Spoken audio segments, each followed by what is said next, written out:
We all know Delta Force exists, but its inner workings are shrouded in mystery, and that's not the only way the unit's unique.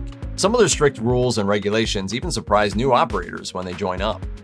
As you might expect of one of the most elite US military groups, the requirements to be part of Delta Force are incredibly strict. Just to be considered, recruits need to have been in the military for 2.5 years, have reached the specific rank, be in good disciplinary standing, and be over 21 years of age. What you're doing is you're taking elite soldiers out of special forces and rangers, and you're training them to ridiculously high levels. Assuming those basic requirements are met, recruits face grueling training. The first stage is largely physical, with tests of endurance, strength, and combat all part of the deal. The most notorious of those tests is also a navigational challenge, where recruits travel 18 miles over rough, unfamiliar terrain carrying 40 pounds on their back, all in the dead of night. Out of my 2 classes of 120 people each, probably 12 to 14 made it. If you make it through that 4-week ordeal, it's off to stage 2, the operator qualification course. There they learn tradecraft, which is basically a how to spy school, and intelligence gathering, counterterrorism, protection tactics, and tests of mental fortitude. Each of them has been trained in a variety of skills which in more conventional organizations would be distributed among 2 or more individuals. A Delta Force operator needs to be able to perform at their peak and work with their team in any and all situations. Generally speaking, Delta Force operators are expected to say nothing about their work. Retired Army Colonel Ken Allard told the Washington Times, "Silence is security. Ever since Delta Force was created, they have been the quintessential shadow forces." The Delta Force doesn't talk much about itself. Indeed, if you talk to the Army, they'll tell you the thing doesn't exist in the first place. In his book, Inside Delta Force, former Special Forces operator Eric Haney wrote, "Upon assignment to Delta Force, we cease to exist in the regular Army." Members of this crack unit exist outside the usual U.S. Special Forces command structure. And that's precisely true. Operators' names and records are wiped from the Army's systems, as is the existence of Delta Force itself, which utilizes a completely separate system. Delta Force's work is highly secretive, high stakes, and often bloody. An anonymous source who was once stationed at the same base as a Delta Force unit put it even more bluntly to Rolling Stone, saying, "On deployment, they literally go around blasting people's brains out. They have zero remorse." All the kinds of things that scare ordinary people to death, these are the kinds of things Delta Force loves to do. Just so we're clear, these aren't merciless killing sprees conducted under rules of engagement only for Delta Force. On the contrary, they're expected to follow the same rules as any other US soldier on the battlefield or in hostile territory. The difference is it's all about the assessment of risk. If an operator is directly threatened, such as an enemy holding a weapon in their face, they're allowed to fight back. And if they perceive a potential threat, say thinking that an apparently unarmed individual might be about to carry out an act of violence, they're allowed to act, preemptively eliminating the threat. So as long as they perceive the threat, it's fire away. Many of the skills that Delta Force operators bring from the Army are vital to success in the Special Forces, but not everything applies to life in their new unit. Even during peacetime, soldiers are given explicit schedules detailing where they're supposed to be, what they're expected to do, who they'll be training with, and even what they'll be eating on any one day. In a war zone, this remains pretty much the same. Soldiers know how they're expected to act in given situations. And for many enlistees, the order and regulation provides comfort. But that's not how it is for Delta Force, something that's made very clear very early in the recruitment process. It's not always the best guy that makes it. It's the right guy. That's the key. Trainees generally aren't told how they're doing compared to their peers, and are often not told where they're headed, even as they're loaded onto trucks and driven to a particular location. And while some welcome the unknown, others are uncomfortable remaining in the dark about what's happening in the coming hours or even days.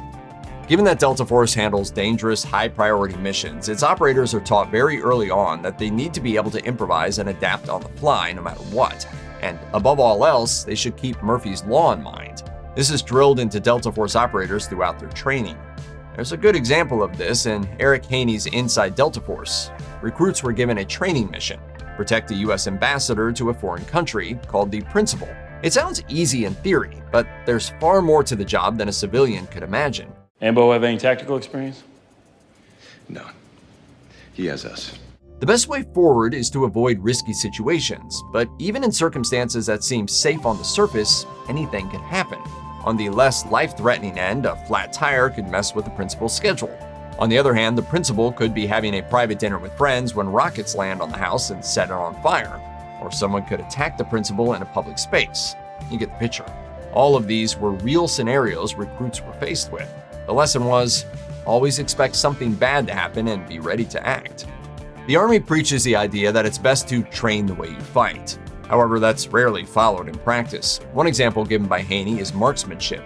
Shooting using a sight is one skill, but shooting while running and looking at a target rather than directly through the sight is another. Most soldiers aren't trained to switch between the two, and the lack of that kind of training can hurt their ability on the battlefield. Delta Force works differently. Haney writes, "In Delta, the only unit in the entire Army on continual war footing, we didn't have the luxury of wasted training time. That means learning to shoot from any position and how to avoid accidental friendly fire.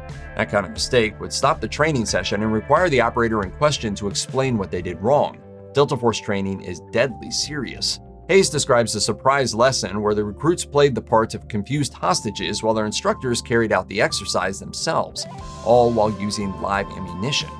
Sounds that you are hearing are live rounds. You will get the fear out of you. When we think about soldiers in the modern era, there's a good chance most of us have a specific clean-cut image in mind. Although standards have loosened somewhat in recent years, there are still some fairly specific guidelines that all soldiers have to follow.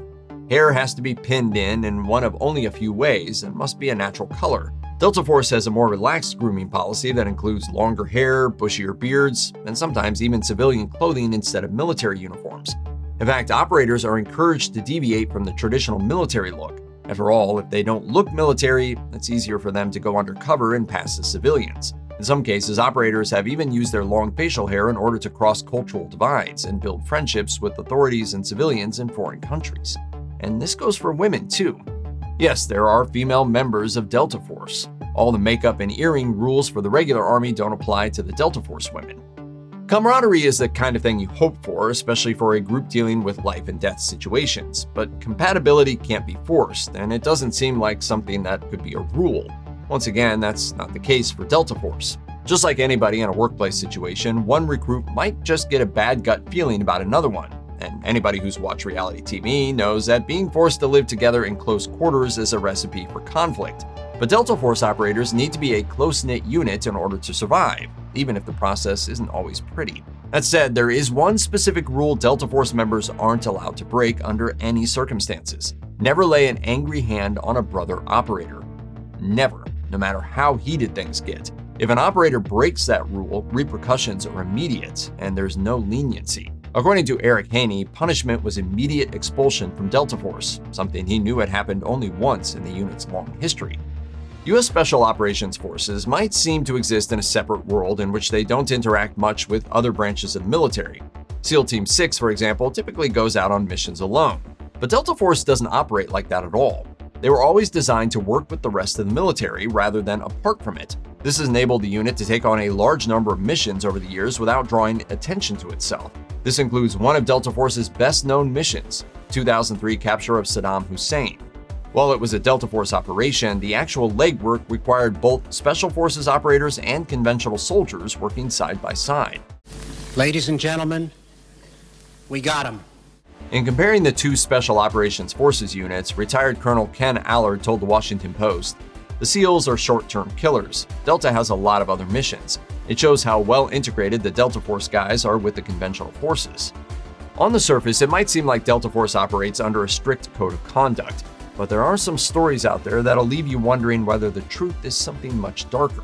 And when it comes to the rule about not laying hands on a fellow soldier, does that apply only to fellow Special Forces operators or to servicemen and women in general? 22 months ago, a man I had just met raped me in a dark alley area behind a party he was throwing. For instance, in 2016, newly appointed Lieutenant Erin Scanlon received a posting at Fort Bragg. Shortly after her arrival, she was invited to an event hosted by Special Forces operators, including the highly decorated Cristobal Lopez Vallejo, who flaunted his name and reputation. Scanlon alleged that Vallejo raped her that night, but when she tried to hold Vallejo accountable in court, she was blocked at every turn. Her military-appointed lawyers were continually replaced, and as a result, weren't familiar with her case. Scanlon was then manipulated into changing venue to a military court-martial. where rape conviction rates are known to be lower. She was kept away from the proceedings and left uninformed by her legal team, and the tapes of the court-martial were destroyed. Despite evidence supporting Scanlon's claims, the defense won by, among other things, ignoring the lack of credibility of some of their own witnesses and engaging in tactics that were, if not illegal, still unethical. At the end of it, Vallejo walked free. He died in 2023 as a result of a car accident. Scanlon believes that Vallejo's career with Delta Force was what saved him from facing justice, not exactly the shining reputation the elite unit likes to project. If you or anyone you know has been a victim of sexual assault, help is available. Visit the Rape, Abuse, and Incest National Network website or contact RAIN's National Helpline at 1-800-656-HOPE 4673.